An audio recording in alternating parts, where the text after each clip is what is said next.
Isa pang bagyo na pwedeng dumagok sa iyo ay ang mga pagsubok ng buhay. Sabihin mo sa katabi mo, pagsubok. Yung mga merong board exam dito tomorrow, yun ang kanilang ulos. Pero we prayed over some of them a while ago. We claim that you will be victorious in that storm in life. Yes? Mga kapatid, meron akong haka-haka pero sa tingin ko, totoo. Hindi ang mga biyaya ng buhay ang siyang nagpapatibay lang sa tao. Sa tingin ko, nagpapatibay sa tao ang mga pinagdadaanan niyang pagsubok. Paki-check up nga ang katabi mo kung mukha siyang matatag. Isa na ang dahilan. Nagdaan siya sa maraming unos ng buhay. Yes? Mga kapatid, pag dumadating ang unos na to, okay lang bumaha ng luha. Yes? Dahil, kagaya nga ng tinalakay natin last OMG series, walang ipapadala sa iyo si Lord na pagsubok na walang kagamitan sa iyong buhay. God will not send you all the trials that God will allow to happen to you will be useful trials and suffering. Sabihin mo sa kanila mo, useful. O sige, pagkasabi niyan, pakigunita kayo mga pinagdaanan yung bagyo sa buhay. Diba? Dapat. Pero andyan ka pa rin. And you want to serve the Lord. Let's give a big hand. Ito pa ay persecution. Kakakayo, di pa natin tinitignan yung iba, no? Persecution. Sabihin mo sa kanila mo, persecution. Ngayong nalaman na ng mga barkada mo na umaattend ka ng Feast Manila, susubukan ka. Ang tawag na sa'yo sa office ay, nandiyan na si Father. Father. Buti na kung Father lang. Mga babae ko, Sister. O kaya, Sir Agnes. Di ba ganyan? O kaya iba naman, Monsignor. Yung sa iba, medyo nagkakaedad. Santo Papa. Di ba? Uusigin ka ng mundo. Yes. Kasi umaattend ka na ng Feast Manila o lumalapit ka na kay Lord. Hawakan ng kamay ng katabi. Sabihin mo, kapatid, lalong lumalakas ang ulos, lalong mong laliman ang anchor mo kay Jesus. Let's give a big hand to the Lord. Ngayon, ang tatalakayin natin, alam nyo mga kapatid, isa sa mga ligaya ng aking buhay ay pag-aralan ng mga komplikadong bagay at gawin itong simple, yung kaya natin lahat maunawaan. So ngayon, naghanda ako ng 55 aralin para magkaroon tayo ng victorious faith. O sige na nga, dahil limitado ang ating oras, 5 na lang. At ang ating ispelingin sa araw na ito ay ang word na balik nyo, paano nyo nalaman? Okay. And letter F, if you want a faith that can overcome any struggle in life, any tukso, any trial, any persecution, that faith spells, letter F stands for? Sabihin mo sa katabi mo, focus. And let us read the scripture here.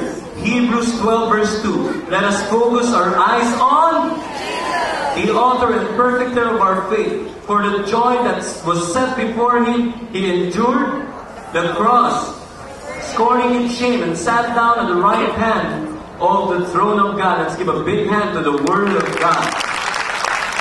Si St. Peter, nung sinabi niya, kasi grabe no, ang lakas ng unos, pero kitang-kita nila si Lord. If we read the full account, kasi sobrang haba, alam niyo ba, nakikita na sila ni Lord nung may bagyo na. Pero lumakad si Lord sa tubig nung mag-uumaga na. Uulitin ko may unos na nung gabi. Pero si Lord lumalakad sa tubig nung mag-uumaga na. Lalakad si Lord sa tubig. Siguro nag-moonwalk pa siya. Nag-moonwalk si Lord. Then nainggit si St. Peter. Hey, is it you or just a ghost? But no, it is I. It is really you, man. God, sabi niya. Can I walk on water? Come on in! Sabi ni Lord, no? Nakafocus siya, nakakalakad sa tubig. Pero nung tumingin siya sa unos, sa bagyo, sa baha, sa mga hangin, bigla siyang lumubog. Sabihin mo sa katabi mo, huwag kang lulubog. Yan, naalala ko tuloy, the lighter side of this undoy, may kaibigan kami nakipaglamay siya sa talim. Nakipaglamay siya. Etong kaibigan na ito, mahilig makipaglamay. Mahilig na matulog. May ganun mong kaibigan, mahilig sa lamayan pero tulog ng tulog. Ano nga daw, Brian, yung ganung sakit? Yung tulog ng tulog? Ayun, basta yun.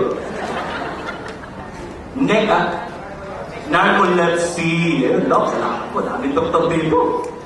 Narcoleptic siya. Alam niyo, ano nakagising sa kanya? Tanong niyo ano malakas na ano? Yung iniga niyang papat, tinatangay na ng baha, at humahampas sa isang pangkahoy. Nag-uunahan sila ng isang pangkahoy. Tanong niyo kung ano yun? Yung kabaong. Nag-uunahan sila. Mga kapatid, pagka nakatuon ka kay Jesus, magwawagi ang pananampalataya mo. Yes? Yes! Makinig kayo tingnan mo kung may empty chair dyan sa tabi mo. Meron ba? Meron dapat uma-attend dyan. Kaya lang hindi siya nakatuon kay Lord, nakatuon siyang bigla sa ibang tao. Kapag ang tao nakatuon kay Lord, walang pipigil sa kanya umattend sa the feast. Yes? Yes! Sige, bigay palakpak para sa Panginoon.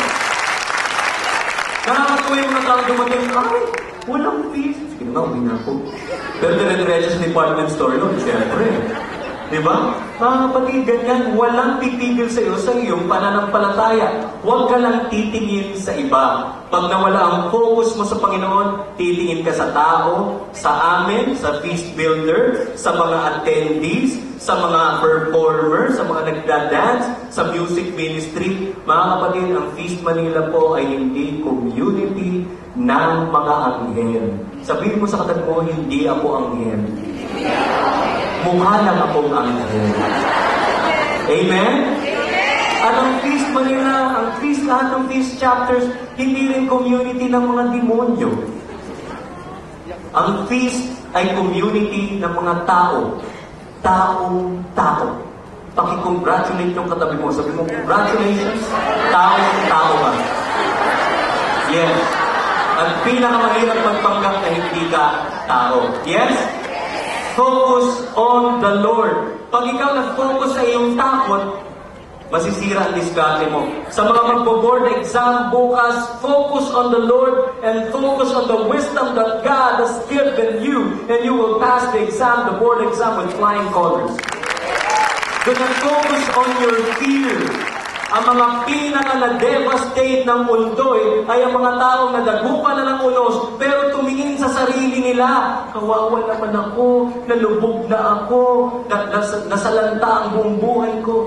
Mga kapatid, kahapon po, iyak ako ng iyak. Nandun ako sa aking community of origin. Yung community namin, andun yung mayayaman at saka mahihirap, kompleto lahat. Yung isa, kaya siya na-survive. Sabi niya, yung lumalangoy siya dito sa may Araneta Village. Alam niyo naman, Araneta Village, sa gilid ng Araneta Village, lumalangoy siya, iniisip niya yung kanyang pamilya, nakafocus siya kay Lord. Alam niyo, kasi ang edad niya 50 pataas na, namulikat siya. Yung muling hininga niya daw, itinaas yung ulo niya sa akin, Lord, tulungan niyo po ako. Tapos ni-imagine niya na yung gospel, inunat niya yung kamay niya, may sanga. Doon siya nakalutang. Yung isa naman, sabi niya, naku, ang bagal-bagal ko lumangoy, Lord. Pagtingin niya sa likod, may ahas, sinahabol siya. Sabi niya, diba? Nakarating siya sa pupuntahan niya. Mga kapatid, focus on the Lord, not on yourself. Pag nakatingin ka, makinig kailan ka pinakamalungkot? Kailan ka pinaka-powerless? Noong nakatuon ka na sa sarili mo. You focus on the Lord and His power, and all these blessings shall be added to you. God is a good God.